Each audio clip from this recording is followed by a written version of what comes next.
আন্তর্জাতিক গণমাধ্যমে শিরোনাম হওয়া ডোনাল্ড ট্রাম্প খ্যাত অ্যালবিনো প্রজাতির এই মহিষটি অবশেষে বীরপুর জাতীয় চিড়িয়াখানায় নেওয়া হয়েছে। বুধবার রাতে আলোচিত এই মহিষটিকে আনা হয়। সরকারের উচ্চ পর্যায়ের নির্দেশনা অনুযায়ী এই পদক্ষেপ নেওয়া হয়েছে বলে জানা গেছে। মিরপুর জাতীয় চিড়িয়াখানার principal scientific officer Mohammad Mujibur Rahman যুগান্তরকে এ তথ্য নিশ্চিত করেছেন। তিনি বলেন, রাতেই আনা হয়েছে ডোনাল্ড ট্রাম্প খ্যাত ওই মহিষকে।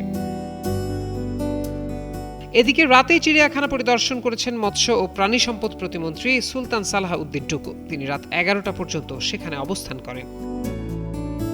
4 বছর বয়সী এই অ্যালবিনো মহিষটির ওজন প্রায় 680 কেজি। গোলাপি ত্বক এবং মাথায় ঢেউ খেলানো সোনালী লোমের কারণে সেটিকে দেখতে অনেকটাই মার্কিন যুক্তরাষ্ট্রের প্রেসিডেন্ট ডোনাল্ড ট্রাম্পের মতো লাগে বলে মনে করছেন অনেকে। মূলত এই কারণেই নারায়ণগঞ্জ শহরের পাইকপাড়ায় রাবেয়া এগ্রো ফার্মের মালিক জিয়াউদ্দিন মৃধার ভাই মহিষটির নাম রেখেছিলেন ডোনাল্ড ট্রাম্প।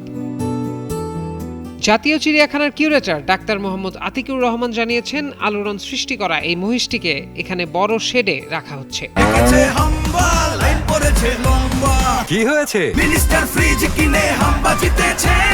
মিনিস্টার ফ্রিজ কিনুন, হাম্বা জিতুন। আরো আছে আকর্ষণীয় উপহার।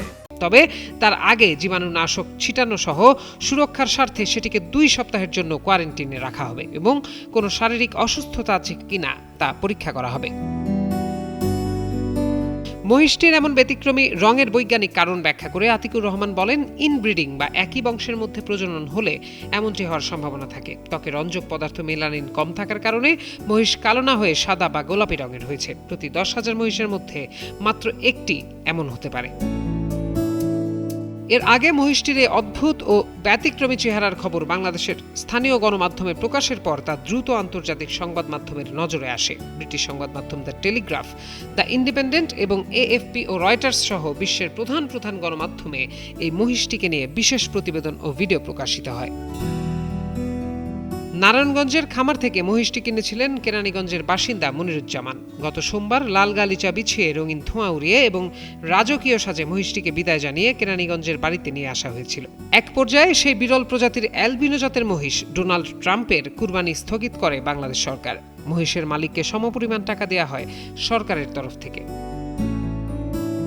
বুধবার বিকালে পুলিশ মনিরুজ্জামানের বাড়িতে হাজির হয়। পরে মনিরুজ্জামান নিজেই মহিষটিকে থানায় পৌঁছে দেন। সেখান থেকে নেওয়া হয় ঢাকার মিরপুরে জাতীয় চিড়িয়াখানায়।